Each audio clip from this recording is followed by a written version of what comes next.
Ayubowan, welcome to Vishvavahini TV Community Connect program.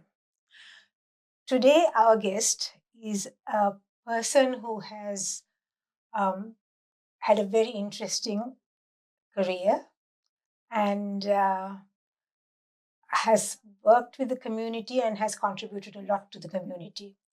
I would like to introduce you to Dr. Rodney Arambewela, who has represented Sri Lanka in several countries. He's a former honorary consul in Melbourne and also a lecturer and a family man. So, how are you, Doctor? Hi, Bhuvan. Thank you very much for having me. Yes, I'm very interested to know all about what I've seen what you've done in the community, but I'd like to know a bit more in detail about all this.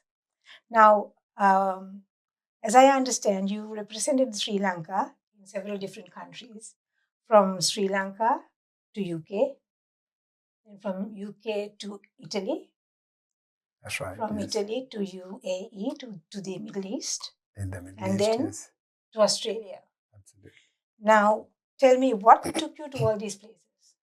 Well, after graduation, of course, you see, I started a little bit of teaching at Trinity College. Then subsequently, I was attached to Lake House as a marketing assistant. Mm-hmm. Then subsequent, in 1968, not 1968, I joined the Ceylon Tea Propaganda Board. That was a statutory body, semi-government statutory body, and managed mostly by the English planters, you see. I see. And even in 70. Yeah, 68, yes, 68, yes. That was the last stages of their stay in Sri Lanka. Mm-hmm. And actually in my at the interview, there were 15 members on the board interviewing me, of course, and 13 of them were Englishmen. Yeah. So okay. that is the situation. Anyway, so I was recruited in 1968. And we were the scheme was, you see, the Ceylon Tea Propaganda Board wanted to recruit new graduates in order to take over from foreign nationals who were manning the offices abroad, like London, Japan. We had about 8 countries representations.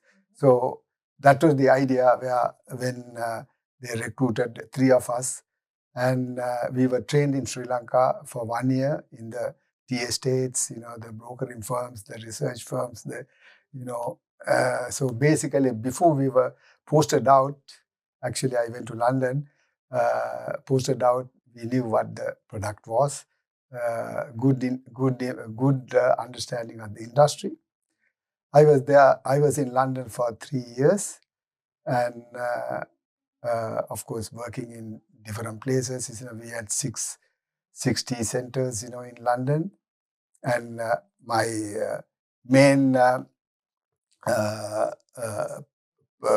place where I worked was in London, of course, tea center in London. And after 3 years, I was posted to Italy, as an assistant. My commissioner was an Italian lawyer, and we looked after Italy and Yugoslavia. So there again, a little bit of traveling involved there. After 4 years in Italy, I was posted to the Middle East as tea commissioner, looking after the Gulf area, because at that stage, it was no longer Ceylon Tea Propaganda Board, but it was the Sri Lanka Tea Board, because the Ceylon Tea Propaganda Board became Sri Lanka Tea Board in 1972. And I was there for 7 years in the Middle East. You see, I was it was a very challenging assignment, given that there was no officers. There were no government officers. Nobody was there in that area. So I was asked to set up a new office. So I set up the office in Dubai, and I was the only government servant or government official in the whole area except the ambassador in Egypt. So there again, I had lot of work. In addition to my tea commissioner's job, I was doing consular work. I was doing various protocol work, where delegations came in, and I had to look after them as well. And then I did a lot of work, looking after the community, their Sri Lankan workers, who were there at that stage. There were also other professionals, in Dubai. Dubai, unlike today, of course, it was at the time that I was there, there were no roads, there were no buildings. I was in a hotel for 9 months, and because of want of office space, and then we had to walk. I had to walk on the sand to get to the tea traders, in many places. And so that was the pioneering work that I had to go through, and I'm happy. I was happy that I was able to make a contribution, in the Middle East, because I looked after 13 countries out of Dubai, and lots of traveling again, involved 15 days of the month, and not only tea commissioners' work. Given that I was the only government officials, I had to do protocol work, as I mentioned earlier. And then also I was appointed a consultant to the Export Development Board. And then I organized exhibitions, delegations, and Sri Lanka promotions, in the area.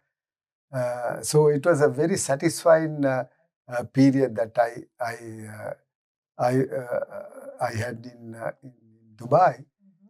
And then after 7 years, of course, I was there for 7 years.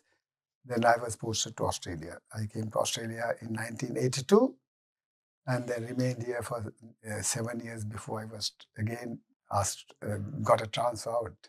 Okay, so your final post was Australia. Yes. And then I understand that you resigned from this position. Absolutely, yes. What was the reason for that? Yes, that was purely because for family reasons, and also I was doing my studies as well.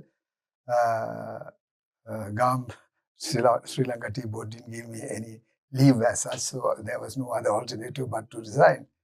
And then I'm quite happy that I did that, made that decision, and subsequently I joined Telstra Corporation as an international business development manager, looking after Asia Pacific. And then after 8 years of work there, I joined the academia after doing my doctorate, my PhD. I see. And that's where I am now at the moment. Okay, so you decided to call Australia home. Yep. And to be when you first arrived in Australia, what was the country like? What was Australia like? Was it as we know it today?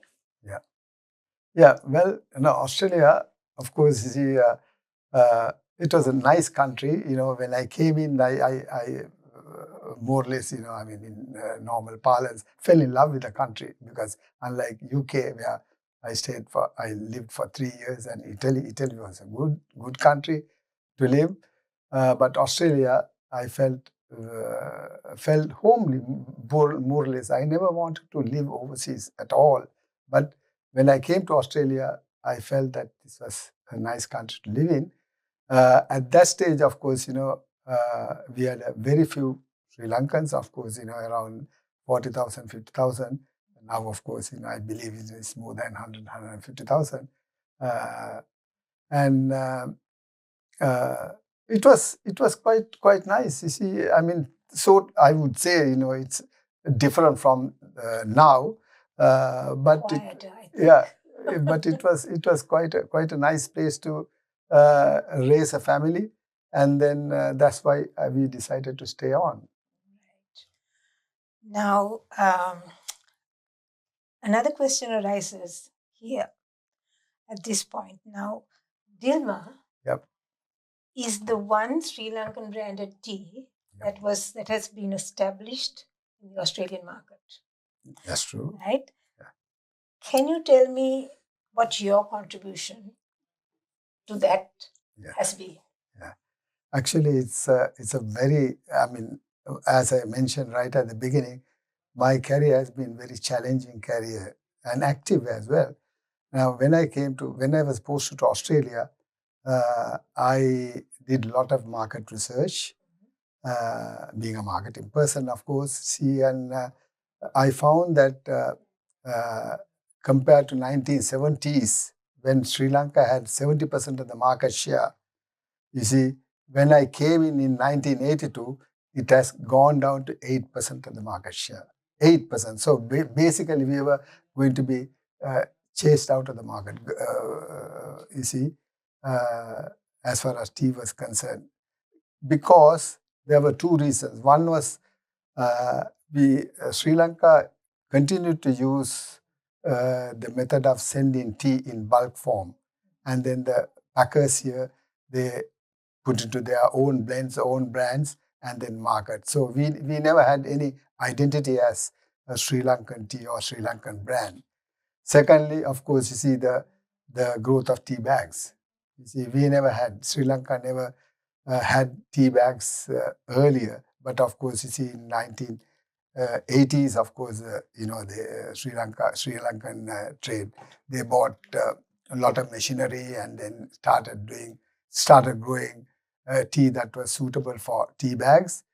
And what I did was, you see, having studied the market, I proposed to the government that, or to the Sri Lanka Tea Board, that we should promote, we should launch our own product, our own brand in Australia.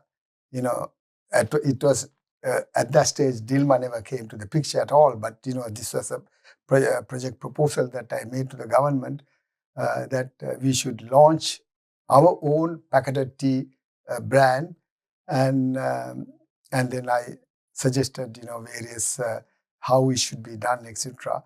And then the board accepted my proposal, and then the idea was to offer that to the tea trade. Any member of the tea trade could come in and join, and then of course they had to make a contribution as well in terms of promotional purposes. Nobody came in except Merrill Fernando, and Merrill Fernando took the challenge, and then that's how Dilma came into the picture. Dilma brand was actually was originally, of course, he had his own brand called Dilma, Dilma. Now that is because he was that was based on his two sons, names of the two sons, Dilhan and Malinga. But our market research indicated that it was nothing to do with, no resemblance or no connection with tea. And so we had to do further research, further consumer research, and then he appointed a new advertising agency which came up with the addition of H, Dilma. In other words, H made a big difference, and it was accepted as a acceptable brand name for a tea. So I worked very, very hard. Of course, you see, I mean, it's not wrong to say that I was the architect of Dilma Tea.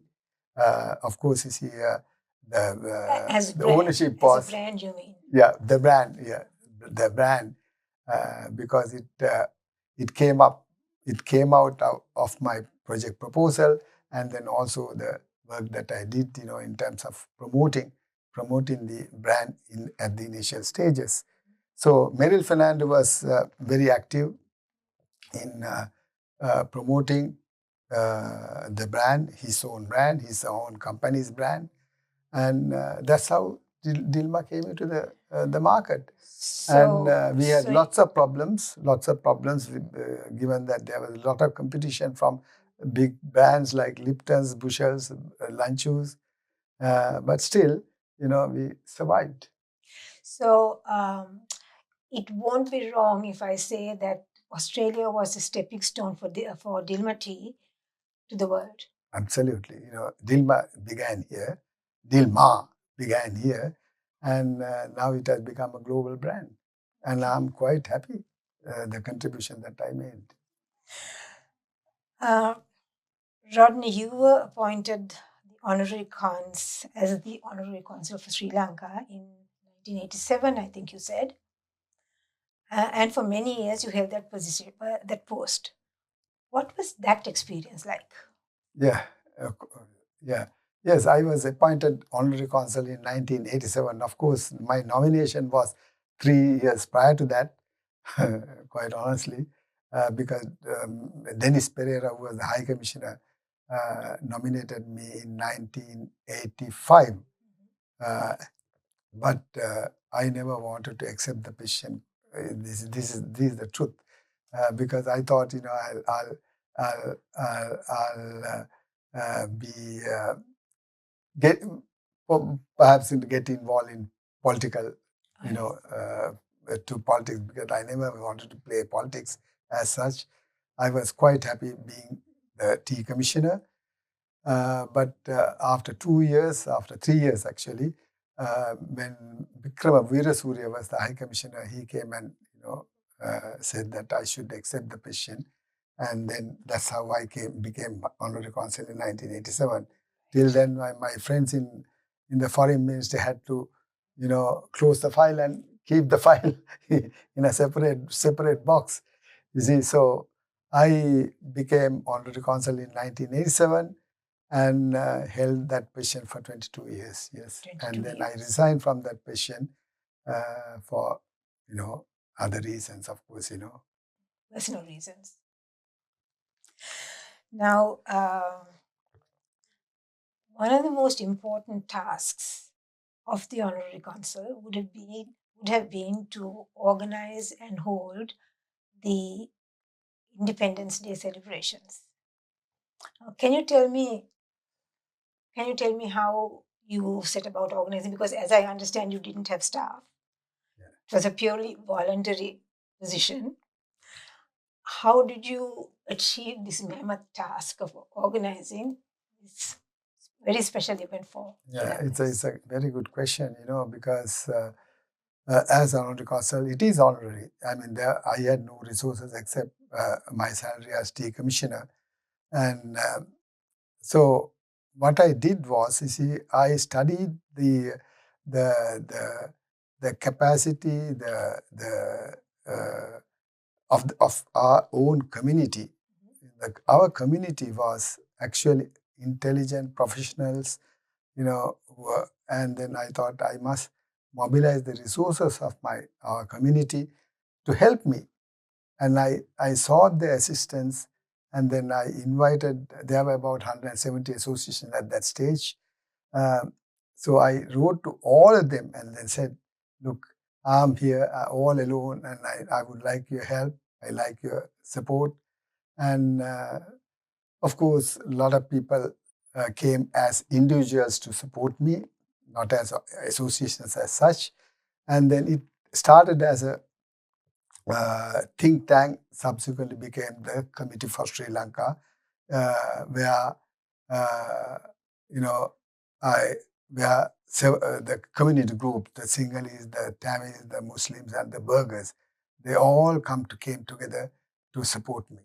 And then that's the Committee for Sri Lanka. Through Committee for Sri Lanka, we organize not only the Sri Lankan Independence Day, but also various other activities we organize because of the support of the Sri Lankan community. Mm-hmm. Now, as I understand it, Rodney, you also established a business council. Yeah. Can you tell our viewers about this, please? What were the aims and objectives of this organization, and what were the activities and achievements? Yeah. So, as honorary consul, of course, you see, one of the my mandate was to promote trade and investment as well, apart from looking after the community. So I invited the Australian businessmen, to set up a council. They were these gentlemen were more or less familiar with Sri Lanka, Sri Lankan trade and Sri Lankan investments. We had members in the council, blue chip companies like ANZ, BHP, and then Pacific Dunlop. And the objective was to promote trade and investment. So basically, investment was the most important consideration, and then we were able to promote several investment during that time because of the council. And in the council, there were not only Australian members, but there were Sri Lankan business people as well, in the council, and then helping the work. We, apart from promoting investments, we also became more or less a conduit for various delegations coming into Australia. We liaise with them, organize their activities. For example, Board of Investment, when they wanted to have promotions, we organized the seminars. The council organized the seminars. And then also when Parliament delegations came in, together with the Committee for Sri Lanka, members of the Committee for Sri Lanka, the council also got involved, and then provided assistance, to those delegations, to carry out their duties, carry out their work. So that was the more or less, in summary, what the council did. Okay, that would have been very arduous work, but interesting, I would say. Now, to commemorate the 50th anniversary of independence, Sri Lanka's independence, you, together with a committee, you being one of the project managers and one of the editorial coordinators, published a book called Glimpses of Sri Lankan and Australian Relations. Now, why did you publish this book? Yeah, of course. As you mentioned, it was to commemorate 50th anniversary of Sri Lankan independence.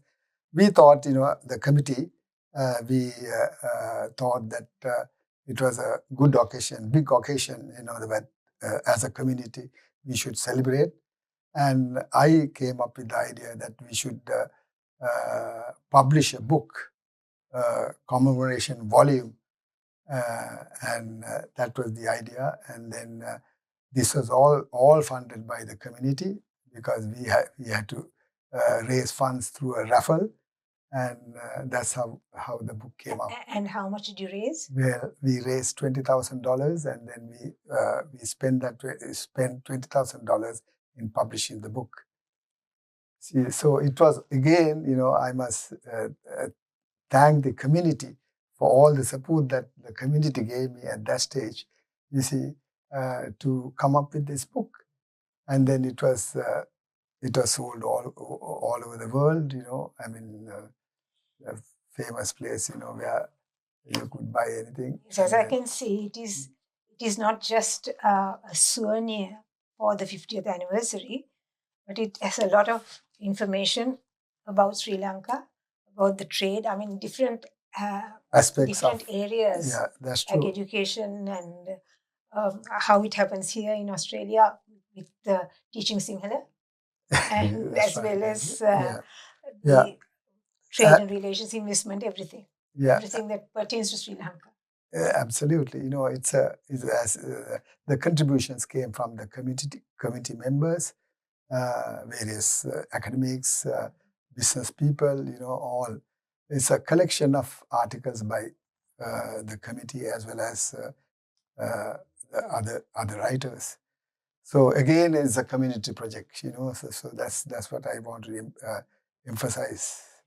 Oh, you have had a very interesting, busy, and eventful career through all these years. Now that you're retired, you're fully retired, as I understand.